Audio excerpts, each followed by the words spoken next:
물티슈를 주고 그러세요. 네. 네, 오늘 말씀의 제목입니다. 같이 한번 읽어보겠습니다. 담을 뛰어넘다. 네. 오늘 제 안에 또 이렇게 말씀을 준비하면서 우리가 하나님 앞에 나아가는 데 있어서 지금도 마찬가지지 않습니까? 지금 우리 가운데 이 환경 자체가 참 겪어보지 않은 환경이 있을 수 있고, 그러다 보니까 낯설고, 우리 공동체도 그렇고 개인의 영역의 삶 가운데서도 뭔가 벽처럼 느껴지는 담이 있을 수 있다. 그 담을 뛰어넘을 수 있었으면 좋겠습니다. 그런데 이 담을 부시고 싶다는 생각은 없더라고요. 부실 필요는 굳이 없지 않습니까? 뛰어넘게 하시는 하나님의 은혜가 우리 가운데 있을 수 있었으면 좋겠다. 오늘 말씀을 통해서 그 담이 확인되는 시간이 되었으면 좋겠고, 또 하나님으로 말미암아 그것을 뛰어넘을 수 있는 은혜가 우리 가운데 있었으면 좋겠습니다. 배, 이게 어떤 배냐면요, 저번 주에 우리가 오병이어에 대한 설교를 함께 나눴던 기억이 납니다. 말씀을 보면 오병이어의 기적이 있은 후에 예수님께서 제자들에게 배를 타라고 이야기하세요. 그리고 배를 타고 호수 건너편에 있는 벳세다로 먼저 가 있으라고 말씀을 하십니다. 그동안 예수님께서는 사람들을 집으로 보내셨어요. 자, 이게 어떤 상황이에요? 오병이어의 기적이 있으니까 사람들이 그 기적을 경험하고 예수님을 치켜 세우기 시작하는 거예요. 그 무리 가운데 제자들이 있다 보니까 예수님이 판단하신 거예요. 이렇게 있으면 안 되겠다. 그래서 제자들을 급하게 배를 타워서 호수 건너편으로 있는 곳에 가 있으라고 말씀하시고, 예수님은 제자들을 먼저 보내신 다음에 어떻게 했어요? 사람들을 집으로 보내고 있는 장면이에요. 자, 그런데 여러분 아시는 것처럼 파도가 밀려오기 시작합니다. 그 배를 타고 있었던 제자들 가운데 큰 물살들이 일어나기 시작하고 힘겨워 그 노를 젓지 않습니까? 쉽지 않은 상황을 만나게 되는 거예요.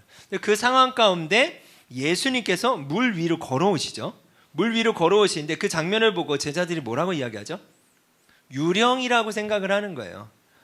그 상황 가운데 예수님이 그 파도를 향하여 잠잠하게 하십니다. 내니 두려워 말라, 안심하라, 제자들에게 말씀하시고, 그 파도가 예수님이 함께 하심으로 말미암아 잔잔해지는 거예요. 근데 잔잔한 파도를 보고 그들이 깜짝 놀래요. 깜짝 놀라는 장면을 보고 예수님이 이렇게 말씀하시는 거죠. 우리 같이 한번 읽어보겠습니다. 그것은 제자들이 빵의 기적을 보고도 아직 깨닫지 못하고 마음이 굳어져 있었기 때문입니다.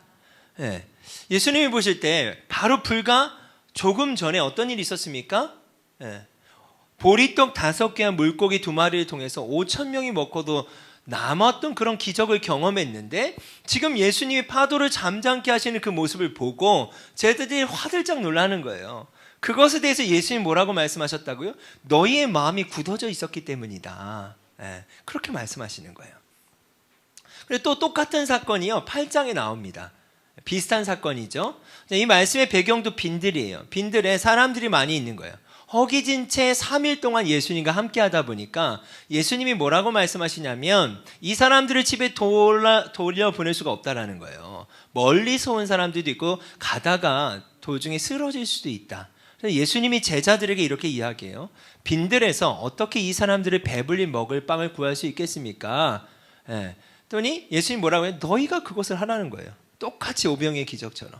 그리고 먹을 것이 있는지 찾아보라고 했더니요, 여기서는 오병이어는 아니고 빵이 7조각이 있었고 물고기가 2마리 있었습니다. 동일한 방식으로 예수님이 축복하세요. 축사하세요. 그리고 배불리 먹고 남은 조각이 7광주리를 거뒀으며 사람은 4,000명이었더라. 예수께서 그들을 흩어보내셨더라. 자, 지금 4,000명이 먹고도 남았죠. 이 똑같은 상황 가운데 예수님이 또 제자들에게 배를 타라고 말씀하세요. 제가 이 마가복음의 이 순서에 따라 말씀을 묵상하는데, 오병이어의 기적 다음에 배를 타고 또 이 4,000명을 먹이신 다음에 또 배를 타는 거예요. 자, 그 배를 타고 어떤 일들이 여러분 있었습니까? 그 이제 남은 빵들이 있는데 말씀을 보면요, 8장 14절에 제자들이 남은 빵을 가지고 온 것을 잃어버린 거예요. 그리고 배에 겨우 빵 한 조각만 갖고 들어온 겁니다. 이 상황 가운데 예수님께서 바리새인들의 누룩에 대한 말씀을 하세요. 그랬더니 이 제자들이 어떻게 생각하냐면 빵에 대해서 말씀하시는구나 라고 생각을 하고, 17절을 보면 같이 한번 읽어보겠습니다. 예수님께서 이것을 아시고 물으셨습니다. 너희가 아직도 알지 못하고 깨달지 못하느냐? 너희의 마음이 굳어졌느냐? 자, 오늘 말씀이 이제 들어가는 포인트입니다. 자, 5천 명이 먹고도 남았을 때 예수님이 똑같은 말씀하셨죠. 너희의 마음이 왜 굳어졌느냐? 그리고 이 8장의 말씀에서도 왜 너희의 마음이 굳어졌느냐라고 말씀하세요. 자, 여전히 우리가 오병이어와 같은 기적들을 우리가 경험하고 삽니다. 크고 작은. 자, 그리고 또 4천 명을 먹이시는 사건처럼 우리의 인생 가운데 그런 동일한 방식은 아니지만 하나님이 함께하고 계시다는 것을 우리가 여전히 경험하고 삶을 살고 있지 않습니까? 여러분 동의하십니까? 이 어려운 때 우리를 보호하고 계신 하나님을 경험하기도 하고, 자, 우리가 구원받았다라고 하는 사실조차도 너무나 감사한 거 아닐까요? 또 우리가 예수님을 믿을 수 있는 사람들이 아니라 믿게 된 것 자체도 너무나 감사하죠. 너무나 많은 예수님의 함께 하심을 경험하고 있지만 여전히 우리의 마음을 어떻게 해요? 굳어지게 하는 영역들이 있다는 것입니다. 여전히 우리의 마음을 굳어지게 하는 영역들이 있다는 거예요. 그러면 제자들 가운데 왜 그 마음이 굳어졌을까? 오늘 그 부분들을 함께 좀 풀어보길 원해요. 동일히 여러분의 마음 가운데 하나님이 함께 하시는 것은 알지만 어느덧 우리의 삶 가운데 작고 벽처럼 느껴지고 담처럼 느껴지며 우리의 마음을 굳어지게 하는 영역들이 존재하고 있다면 오늘 그것들을 좀 넘어서는 그런 시간들이 됐으면 좋겠습니다. 자, 8장 15절에 보면요, 제자들에게 이렇게 말씀하시죠. 예수께서 경고하여 이르시되 삼가 바리새인들의 누룩과 헤롯의 누룩을 주의하라. 누룩이라고 하는 건 효모입니다. 예, 그래서 빵을 부풀게 하는 거죠. 작지만 부풀게 하는 거예요. 자, 고린도전서 5장 6절에도 이런 말씀이 있습니다. 같이 한번 읽어보겠습니다. 너희가 자랑하는 것이 옳지 아니하도다. 적은 누룩이 온 덩어리에 퍼지는 것을 알지 못하느냐. 누룩은 작아요. 작지만 그것이 온 몸에 퍼진다는 거죠. 자, 우리 안에 굳어지게 하는 작은 것들이 온 몸에 퍼졌을 때 우리의 마음을 굳어지게 하고 그것이 벽처럼 느껴지게 하는 영역들이 있다는 거예요.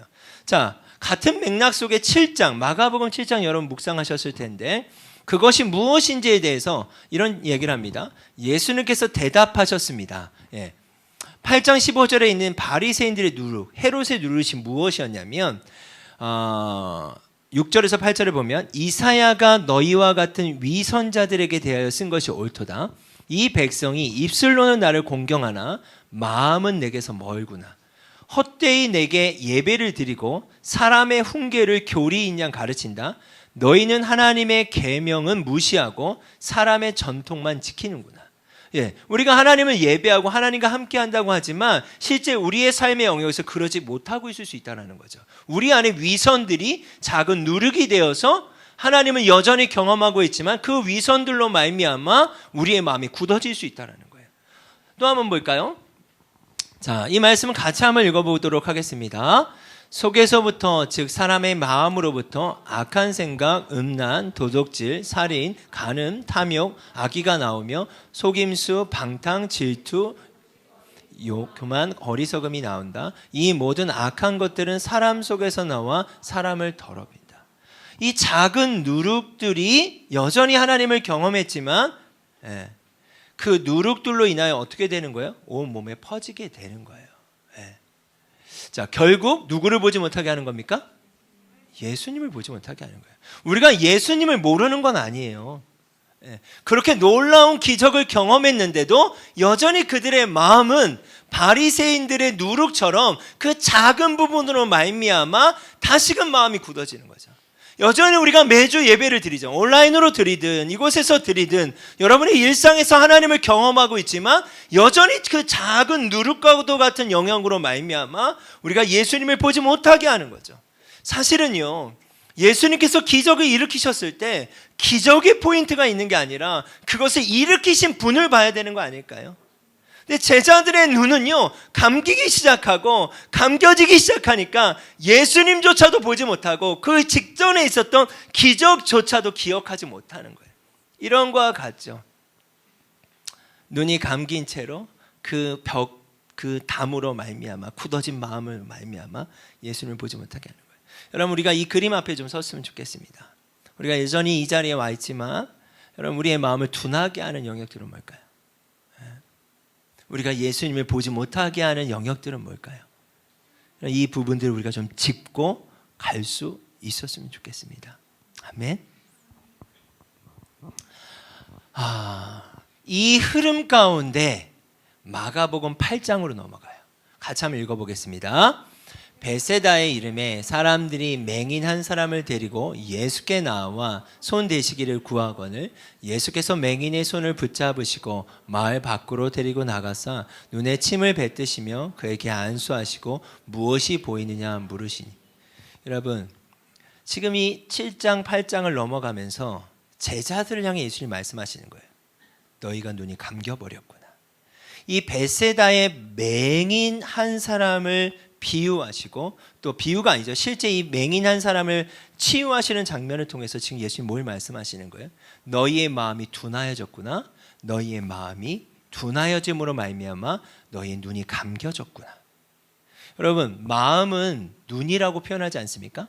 우리의 마음이 둔하여지고, 이 마음이 둔하여짐으로 말미암아 사실은 보지 못하는 거예요.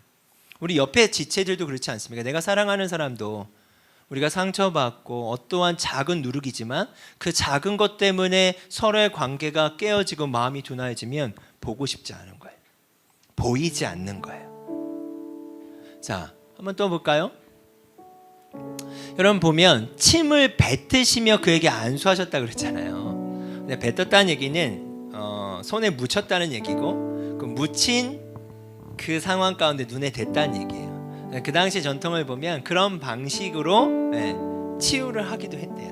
그러니까 사실은 손을 대지 않아도 되는 거예요. 근데 이 맹인 한 사람을 데리고 와서 예수께 나와서 손대기를 구하지 않습니까? 이 말은 뭐예요? 그렇게 해주셨으면 좋겠다는 거예요. 그 당시 그렇게 했다라는 거예요.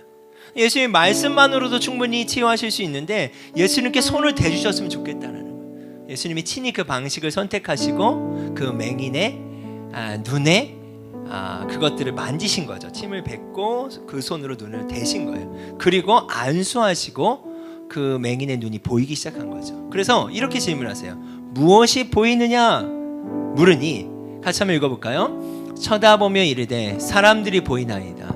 나무 같은 것들이 걸어다니는 것을 보이나이다 하거늘 이에 그 눈에 어떻게 했다고요? 다시 안수하심에 그가 주목하여 보더니 나가서 모든 것을 밝히 보는지라. 저는 이 말씀 앞에 좀 우리가 이 시간 좀 섰으면 좋겠습니다.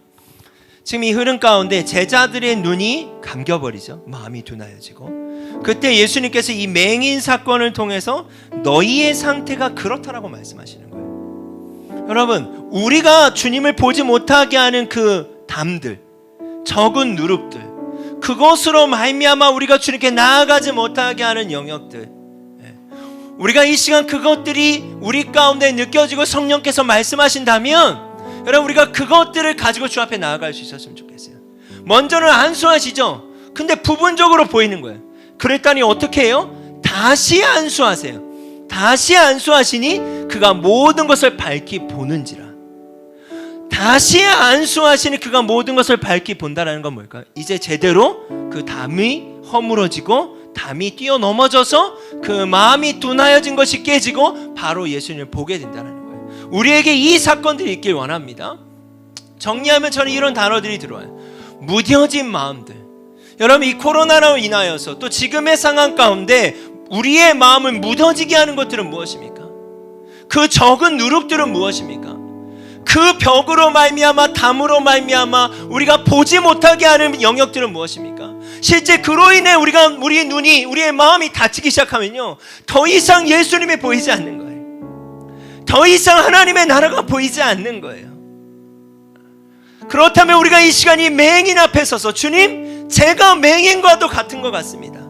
여러분, 개개인이 그 요소들이 어떤 요소들인지 모르지만 나의 눈을 감기게 한 것들이 있습니다. 주님, 내 삶의 영역 가운데 그것은 무엇입니까? 바리새인들처럼 우리가 읽었던 그 작은 부분들입니까? 여전히 하나님을 경험하지만 예수님이 그 배에서 바리새인들의 누룩을 조심하라고 말씀하셨는데 우리 안에 그 영역들은 무엇입니까? 우리 안에 위선들은 무엇입니까? 우리 안에 죄악들은 무엇입니까? 하나님, 그것들이 드러나게 하여 주십시오. 그리고 다시 보기를 원합니다. 다시 저를 안수하여 주셔서 밝히 보기를 원합니다. 이런 고백들이 우리 가운데 있기를 간절히 원합니다. 자, 그럼 마지막으로 왜 우리가 다시 봐야 할까요? 왜 그 담이 허물어지고 우리가 다시 그 적은 누룩들을 제거하며 다시 봐야 할까요? 왜 그렇습니까? 여러분들은 남은 자들이기 때문이에요. 남은 자들이기 때문이에요. 최근에 제가 누가복음 말씀을 좀 보게 됐어요. 세례 요한에 대한 이야기인데요. 요한이 요단강 부근 각처에서 죄사함을 받게 하는 회개의 세례를 전파했대요. 선지자 이사야의 책에 쓴 바 광야에서 외치는 자의 소리가 있어 이르되 너희는 주의 길을 준비하라. 그의 오실 길을 곧게 하라. 모든 골짜기가 메워지고 모든 산과 작은 산이 낮아지고 굽은 것이 곧아지고 험한 길이 평탄하여질 것이요 모든 육체가 하나님의 구원하심을 보리라 함과 같으니라. 제가 처음에 이게 무슨 말씀일까 했어요. 여러분, 우리가 왜 다시 봐야 할까요? 왜 그 누룩들을 제거해야 될까요? 여러분, 한 분 한 분들이 남은 자들이기 때문이에요. 여러분, 한 사람 한 사람이 무너져서는 안 되기 때문에 지금은 여전히 빈들과도 같은 상황입니다. 빈들은 광야예요. 서로들의 마음이 굳어지고 있고 서로들의 그 굳어진 마음 가운데 서로에게 관심을 주지 않고요, 사랑하지 않고 자기 것 챙기기에 바쁘잖아요. 이때 우리 한 사람 한 사람이 다시 봐야 하는, 다시 봐야 하는, 다시 눈을 떠야 하는 그 누룩을 제거해야 되는 중요한 이유는 우리에게 세례 요한과 같은 사명이 있기 때문이에요. 여러분, 예수님이 이 땅 가운데 다시 오실 거라고 믿으십니까? 정말 믿으세요? 그때와 그 시를 알 수 없지만 예수님께서 이 땅 가운데 다시 오실 것을 믿는다면 우리가 다시 봐야 돼요. 어떻게 다시 볼 수 있을까요? 누룩을 제거해야 돼요. 왜 그렇게 해야 될까요? 여러분, 남은 자니까. 자, 이 말씀을 자세히 보세요. 광야에서 외치는 자의 소리가 있는데요, 너희는 주의 길을 준비하고 그의 오실 길을 곧게 하래요. 이게 어떤 표현이냐면 왕이 들어올 때 왕의 대로가 있습니다. 왕의 대로가 있는데 여러분, 그 길이 굽어지고 돌들이 많으면 왕이 오기 전에 어떻게 해야 되죠? 그것들을 제거해야 돼요. 그래야 왕이 오실 때 편안하게 오실 수 있잖아요. 지금 세례 요한이 무엇을 이야기하냐면 예수님이 오실 거라는 거예요. 자기는 그 준비를 해야 되는 사람이라는 거예요. 여러분, 예수님이 다시 오실 것을 믿으신다고 했죠? 그렇다면 이때 우리가 다시 보고 누룩을 제거하고 다시 예수님을 보고 우리가 어떤 준비들을 해야 되는 사람들입니까? 다시 오실 예수님의 길을 곧게 하는 사람이 되어야 된다는 거예요. 어떻게 곧게 할 수 있습니까? 모든 골짜기를 메우래요. 여기서의 모든 골짜기는 적은 누룩을 이야기하는 거예요. 바리새인들의 위선들을 이야기하고 있어요. 그러 말미암아 골짜기가 됐던 것들을 메우래요. 어떻게 해요? 누룩을 제거하며 회개하라는 거예요. 모든 산과 작은 산이 낮아져야 된다는 거예요. 여기서 산은 무엇을 이야기하냐면 교만함을 이야기해요. 높아졌던 마음들을 낮아지게 하라는 거예요. 왜요? 예수님이 다시 오실 길을 준비하기 위해서. 자, 그리고 굽은 것은 뭘까요? 굽어진 삐뚤어진 우리의 마음들을 어떻게 해요? 다시 곧게 피라는 거예요. 험한 길이라는 건 뭘까요? 모든 악한 것들의 집결체가 험한이에요. 그것들을 어떻게 하라? 평탄하게 하라는 거예요. 여러분, 이것은 지금 누구에게 하시는 말씀일까요? 저와 우리 한 사람 한 사람들에게 하시는 말씀이에요. 제 안에 이 말씀을 볼 때 어떤 이미지가 들어왔냐면 제가 그냥 한 사람 한 사람이 길인 거예요.